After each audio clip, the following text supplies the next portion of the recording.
Good morning, class 6. Last class I have given you the PDF of some question answers. I wish you all have written those questions.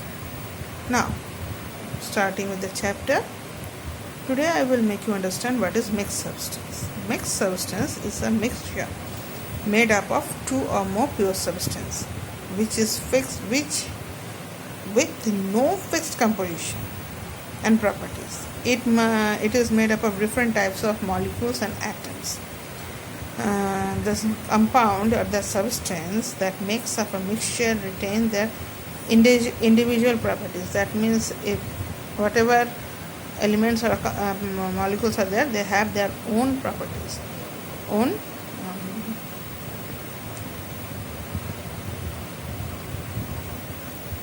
properties in the mixture, like salt and water.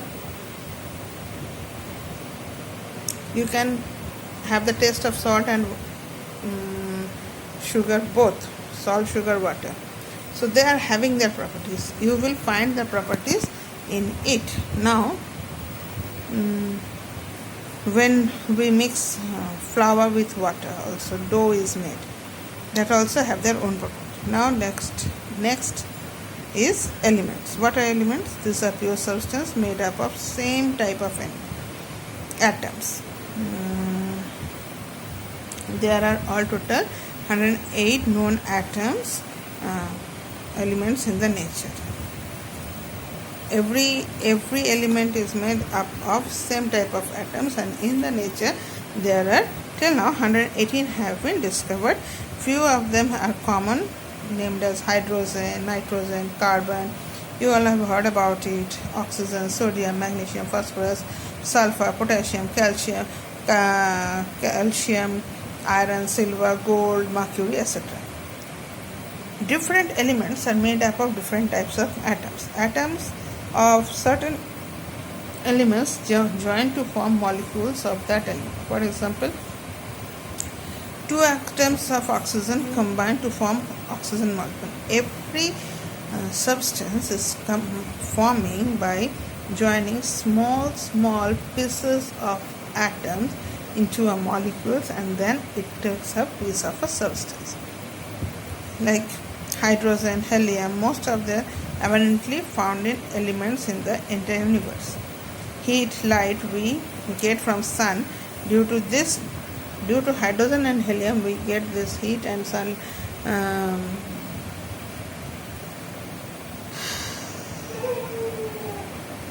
And light from sun are due to these two elements only. Oxygen, silicon, aluminium, iron are these abundant elements found in the earth crust and under the earth crust. That's why you will hear sometime the soils are rich in iron, rich in aluminium, rich in silica. These things are found in the crust. So the soil is also the places where one of the element is more, the soil is rich in that substance. Almost 3/4 of the year, we know the year is maximum of the year is nitrogen. Plant bodies make their food from the carbon, hydrogen, oxygen and nitrogen. We get nitrogen from the plants. Elements can be classified. Now elements, they are classified into two forms. They are metal and non-metal. Metal like iron, gold, silver, these are called metals.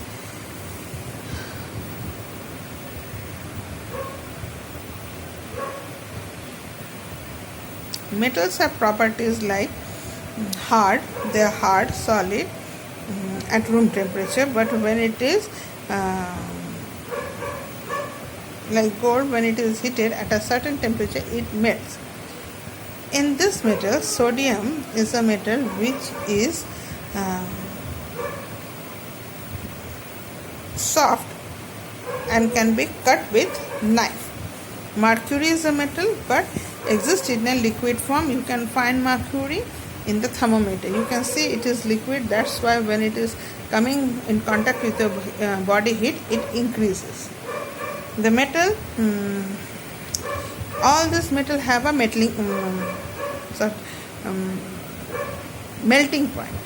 At a certain point, at a certain heat, they do melt. The highest melting point is of tungsten. It is 3042 degrees centigrade, whereas mercury is the lowest melting point is minus 39 degrees centigrade. They are usually shiny. Lustrous means shiny. You can see mercury is shiny, gold is shiny, iron is shiny. They are ductile. They can be stretched and make thin wires. Yes, you have seen gold ornaments. They are first from the gold. The wires are made, and from that ornaments is formed. With iron also, different types of iron wires are also made to make designs and etc. So this shows that they are ductile. They are malleable. They can be beaten into thin sheets. Iron sheets are found, gold sheets are found, silver sheets are found, not tin. They are sonorous. They produce a deep ringing sound when struck. Yes, when you hit an iron thing, a sound creates. They are generally good conductor of heat and of electricity. That's why tungsten is the poor conductor as an exception. Now, non-metal. Non-metals are hydrogen, calcium, nitrogen, oxygen, sulfur, bryon, iron. These are non-metal. They may be solid, liquid, or in gaseous at room temperature. Carbon or sulfur are in solid form, whereas oxygen, hydrogen are in gaseous form at room temperature. Bromine is only a non-metal which is liquid at room temperature. Moreover, carbon exists in different forms in the forms of solid.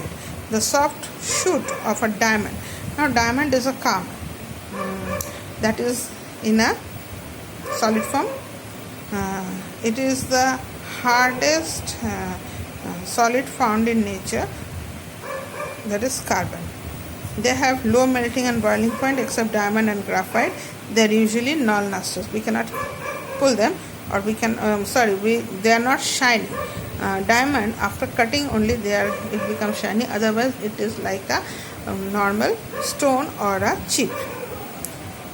Moreover, graphite and iodine are lustrous non-metals. They are non-ductile and non-malleable.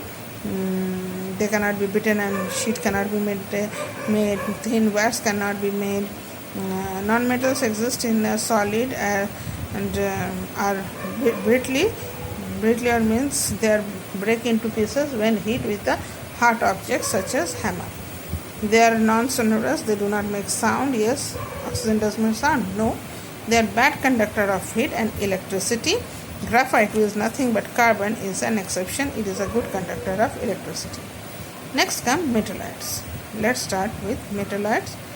Metalloids are the elements with the properties in between metal and non-metal. Boron, silicon, arsenic, antimony, tellurium, polonium, germanium are some examples of metalloids. Inert gas. What is inert gas? Elements that are gaseous in state. That means, and that neither react into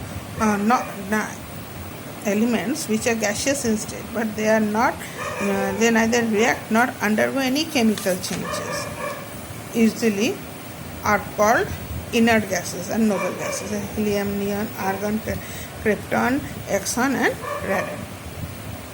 Now, what are symbols? Now, these elements we have to remember 108 elements. We cannot remember the name. So, scientists